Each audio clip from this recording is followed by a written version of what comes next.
Hey guys, today we're going to go over some exercises to help build line confidence and work directly with ink. And this is going to be extremely helpful, especially if it's your first time drawing with ink.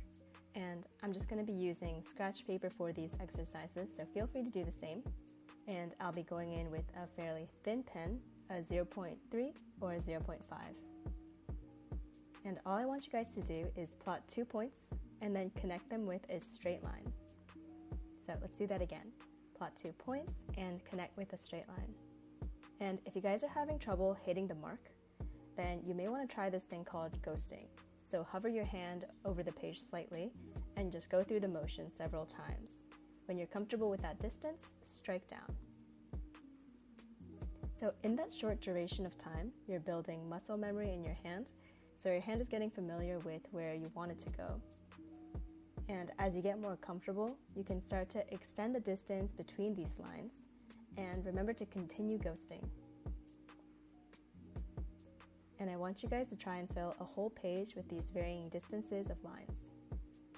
Always plot the dots first before drawing a line through instead of just making lines. So you can either anchor at your wrist or from your elbow. So as the distance grows, you may need to change your anchor. Also, if you find that your lines are getting too jittery, you may be moving the pen too slowly, and if you find that your lines are getting a little wispy, you may want to adjust some pen pressure and move your hand with a little bit more control. So just be aware of the pen pressure and speed. You want to find a nice balance between the two. And one more thing to think about is the way that you're actually holding your pen. With new fine liners, holding at a 45 degree still works, but if you find that your line starts to skip, you may want to go closer to a 90 degree angle. So now that you filled a whole page with lines, we're going to go in between and draw some circles and ellipses. And you want to make sure that they touch in between. Try to keep the form consistent throughout.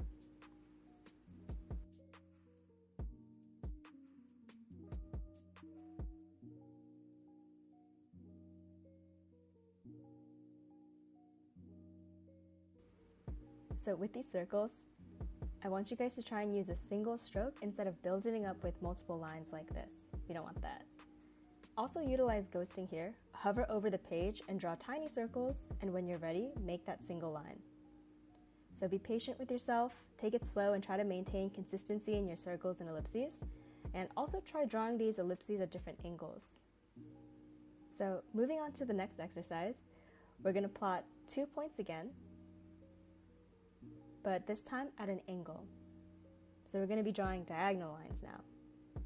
For this exercise, try and keep your paper still to get your hand comfortable with drawing at multiple directions. And like the lines before, if you find that you have trouble hitting the mark, start with smaller lines and then gradually increase the distance. And I'm just going to go through this whole page and fill it with a bunch of different diagonal lines. And if you find that you completely miss your mark, that's totally fine. Just make a correction right over it again. Alright, now the other side. So this time we're going to plot 3 points, and I want you to try to connect those 3 with a clean stroke. And remember to start very small with tiny rainbows. And we can also offset that center line. So you don't want it to be an angle like this, or a little shaky like this. So just keep it as consistent as possible. And I'm also going to go through this whole page and fill it with more curves. And finally, we're going to go back to the circles and ellipses, but this time we're going to put them in planes. So fill this page with different squares and also planes at an angle.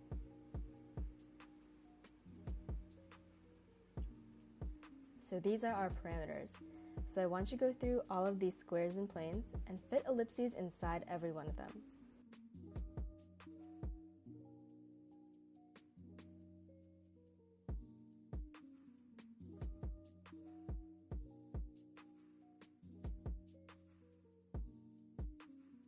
So this is a really great exercise to train your hand to go exactly where it needs to go.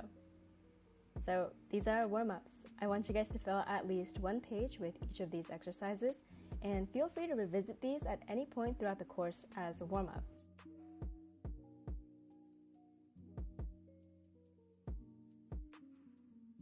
Alright, bye guys. I'll see you in the next video.